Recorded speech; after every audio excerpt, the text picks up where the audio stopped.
नमस्कार दोस्तों, स्वागत है आपका जियो मैटर्स पे। जब भी हम ग्लोबल साउथ की बात करते हैं तो इसमें कई सारी कंट्रीज आती हैं, चाहे वो अफ्रीका हो गया, साउथ अमेरिका हो गया, एशिया के कई सारे देश हो गए। तो यहाँ पर क्या होता है कि अक्सर कंपटीशन चलती रहती है चाइना और इंडिया के बीच में कि कौन यहाँ पे इन देशों का लीडर बनेगा। जैसे फॉर एग्जाम्पल आपको याद होगा कि G20 का समिट हुआ था भारत में, तो यहाँ पर पीएम मोदी जी ने एक बड़ा कदम लिया था जहाँ पर अफ्रीकन यूनियन को शामिल किया गया था G20 में। तो अगेन भारत यहाँ पर दिखाना चाहता है कि हम अफ्रीका के साथ हैं, चाइना दिखाना चाहता है वो अफ्रीका के साथ है। लेकिन मैं आपको बता दूं, चाइना ने एक बहुत बड़ा गेम चलाया है यहाँ पर, जिसकी वजह से वो अफ्रीका को काफी हद तक अपने अंडर में लेने की कोशिश करेगा। आप देख सकते हो खबर कि China to remove tariffs on most African imports from 1 मई expands zero tariff policies across the continent.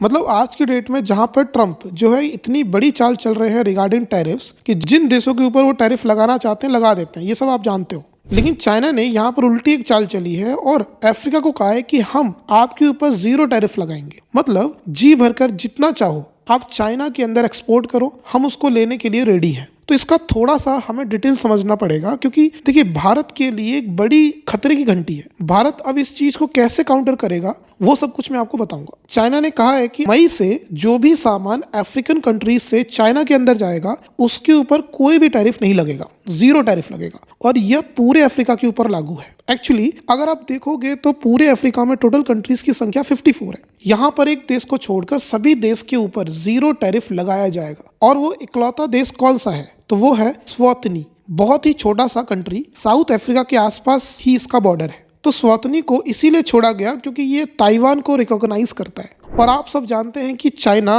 उन किसी भी देश के साथ डिप्लोमेटिक रिलेशंस नहीं रखेगा जो ताइवान को रिकॉग्नाइज करते हैं। ये एक बड़ा कारण है। लेकिन मैं आपको बता दूं कि इसके पहले अगर आप देखोगे तो 33 अफ्रीकन कंट्रीज जो लीस्ट डेवलप्ड कंट्रीज थी उन्हीं को जीरो टैरिफ का फायदा मिलता था। लेकिन अब चाइना ने अनाउंस किया है कि चाहे आप लीस्ट डेवलप्ड हो, चाहे आप साउथ अफ्रीका का हो या कोई भी कंट्री हो, आपके ऊपर हम टैरिफ जीरो लगाएंगे। और ये बेसिकली जी जिनपिंग ने अनाउंस किया है अफ्रीकन यूनियन की समिट से पहले। आप सब जानते हो अफ्रीकन यूनियन जैसे यूरोपियन यूनियन है उसी प्रकार का एक रीजनल ऑर्गेनाइजेशन है। लेकिन ऑब्वियस सी बात है कि यूरोपियन यूनियन जैसा नहीं है। यूरोपियन यूनियन में तो बहुत सारी चीज़ें हैं, उनकी खुद की करेंसी भी है, बहुत सारे फैक्टर्स हैं। लेकिन फिर भी अफ्रीकन यूनियन ने कोशिश की है कि एक वॉइस में अपनी बात रख सके। तो समिट से पहले चाइना ने यह अनाउंस करके एक प्रकार से अफ्रीकन यूनियन को एक बड़ा तोहफा दे दिया है। और ऑब्वियस सी बात है कि ये लोग इसको डिस्कस करेंगे। खास तौर पर क्वेश्चन ये आता है कि टैरिफ हटाने का मतलब क्या है। ऑब्वियस सी बात है कि जब किसी गुड्स के ऊपर टैरिफ लगता है तो वो महंगा हो जाता है,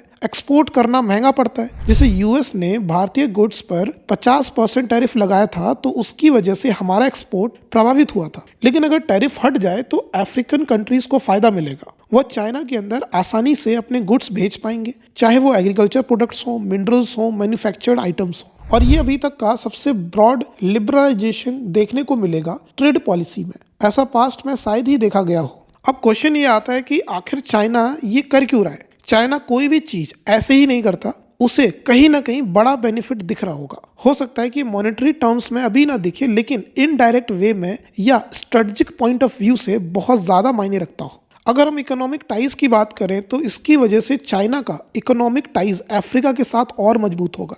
जैसे for example belt and road initiative, China काफी इन्वेस्टमेंट अफ्रीका में करता है, तो ये टैरिफ पॉलिसी इकोनॉमिक इंटीग्रेशन को और आगे बढ़ाएगी। अफ्रीकन एक्सपोर्ट्स को एक्सेस मिलेगा। वर्ल्ड की सेकेंड लार्जेस्ट इकोनॉमी में चाइना अपने आप को शो करेगा as a reliable partner, attractive partner, जो ये मैसेज देगा कि हम वेस्टर्न कंट्रीज की तरह नहीं है, हम यूएस की तरह नहीं है कि टैरिफ लगा दें। यहाँ पर ग्लोबल ट्रेड शिफ्ट हो सकता है। ग्लोबल पावर्स जैसे यूएस, यूरोप भी अफ्रीका के साथ रिलेशंस बेहतर करना चाहते हैं, लेकिन चाइना बड़ी बाजी मारना चाहता है।